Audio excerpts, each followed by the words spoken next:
Tsunami time में दाखिल time में पीटीआई के तारीखी जलसे में सैकड़ों अफराद खिलाड़ी बन गए। पीपल्स पार्टी, मुस्लिम कॉन्फ्रेंस, मुस्लिम लीग नून और दीगर जमातों की अहम शख्सियात ने इमरान खान के काफिले में शमूलियत इख्तियार कर ली। जलसे आम में आमद पर सरदार अमजद जलील का पुरतपाक इस्तकबाल किया गया और पंडाल अमजद जलील के नारों से गूंज उठा।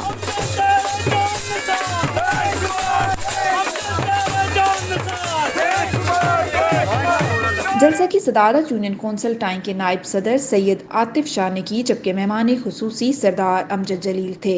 जलसा से खिताब करते हुए सरदार अमजद जलील का कहना था कि एहलियान टाइम ने तारीख साज जलसा करवा कर मुझे अपना मकरूज कर लिया। पीटीआई हल्का 5 में एक मजबूत कुव्वत बनकर सामने आई है। अब ये काफिला रुकेगा नहीं और आने वाले इंतखाबात में सीट जीत कर पार्टी को तोहफा देंगे। उन्होंने मजीद कहा कि इमरान खान का पैगाम घर घर पहुँचाएंगे। एहलियान टाइम ने यह साबित कर दिया कि पीटीआई की हल्का 5 की सीट दुनिया की कोई ताकत नहीं छीन सकती। हल्का 5 आजाद कश्मीर का वो वाहिद हल्का होगा जिसमें कोई बिरादरी और कोई कबीला नहीं, बल्कि पीटीआई हमारी बिरादरी, हमारा कबीला और हमारी मंजिल होगी। जलसा आम से पीटीआई के मरकजी रहनुमा सरदार आतिफ खान, सरदार तैमूर, सरदार फैसल, सरदार मंशाद इनकलाबी, सरदार खालिद इब्राहिम, सरदार फैसल, सरदार अंसर सगीर और दीगर ने भी खिताब किया।